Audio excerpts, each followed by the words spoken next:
What's up, guys? My name is Corey Barrier, and I am the Sales CEO. And here's what I want to talk to you about. Do you have a business where you feel like the sales team could be doing better? Do you have a business where things are going okay, but you feel like there's some areas that need to be shored up? Do you have a business that has a magnificent sales team and maybe the marketing sucks? So here's why I bring these things up. I talk to business owners all the time about their sales teams not doing great, or their sales teams not being a success, or the business is failing because the sales team can't get it together.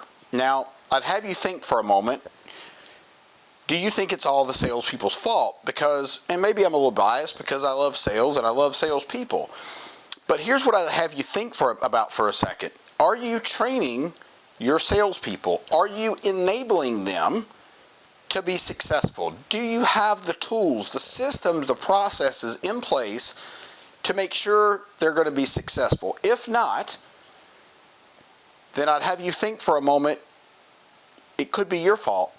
As the business owner, the sales team's not working out. It could be that you're not doing your job as the business owner and providing the tools, the resources for your sales team. Here's the other reason why I bring this up. Believe it or not, 30% of salespeople say they've never had formal sales training. Can you believe that? 50% of salespeople feel like they're too salesy. So think about that, right? Think about if 30% of the salespeople out there have never had formal sales training. I would have you think for a moment, has your team had formal sales training? Do they know how to walk the customer through the process to get the result that you're looking for? So my guess is you have some people on your team that absolutely don't fall in that category.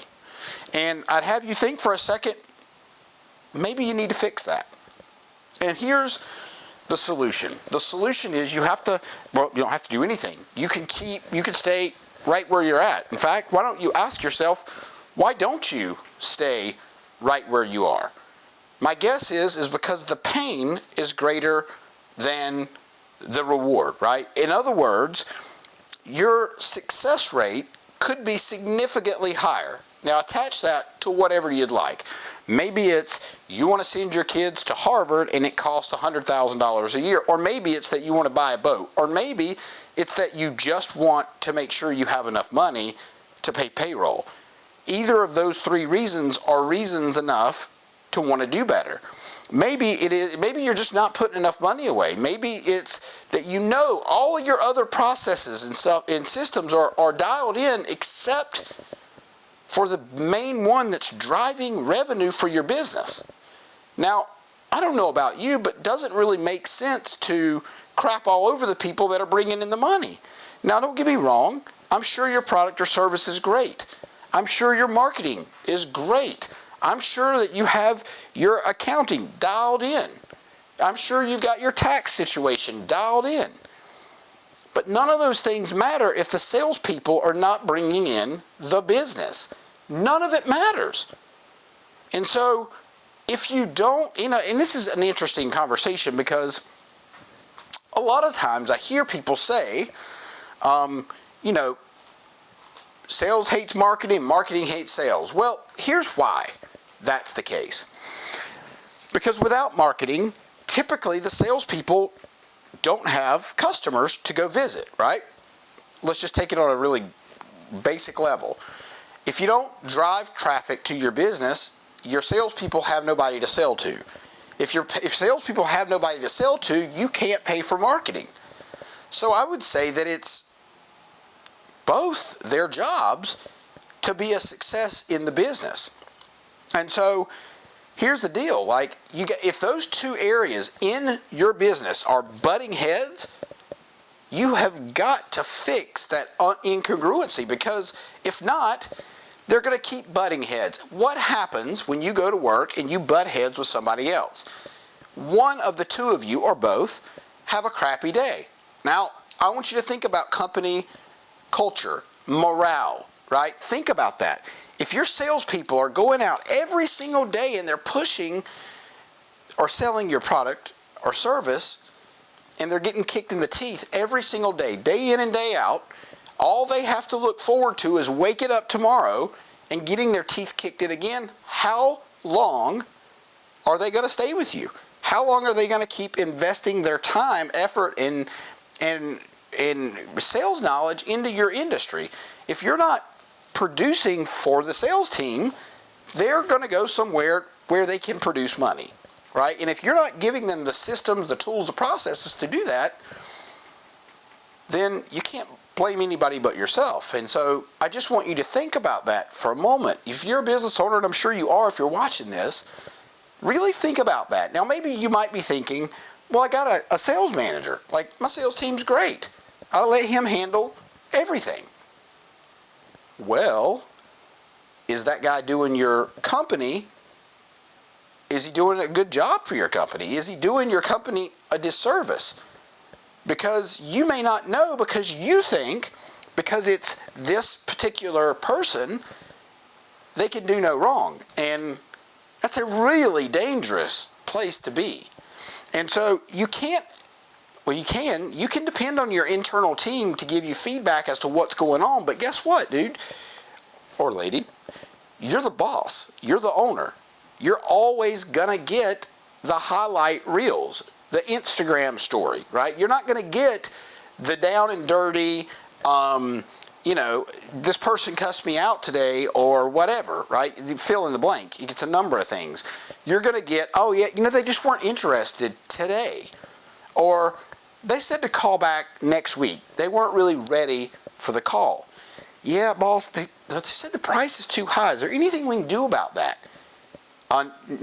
The answer is no to all of those. That's not, that's a BS response, objection. And if your people can't overcome that, that might be part of the problem. If somebody's telling you your price is too high, I would suggest you ask a question. Compared to what? Mr. Customer, show me what you're comparing my service cost to you. How are you comparing me? How do you know it's too expensive? Well, I talked to my brother's uncle, and he does something close to this, and he charges half what you charge. Great. What's his success rate like? Well, I don't know. I haven't talked to him yet. Okay. So you're comparing me to a guy that you don't even know, and you haven't even talked to, that kind of does what I do and charges half. Now, I don't know about you, but I'm not going to bring on somebody that kind of knows what I need him to do, or her. I'm going to bring on an expert that knows exactly what to do. Why? Because it takes me out of the equation. I don't have to go learn whatever this thing is, right? Let's just take Facebook ads, for example.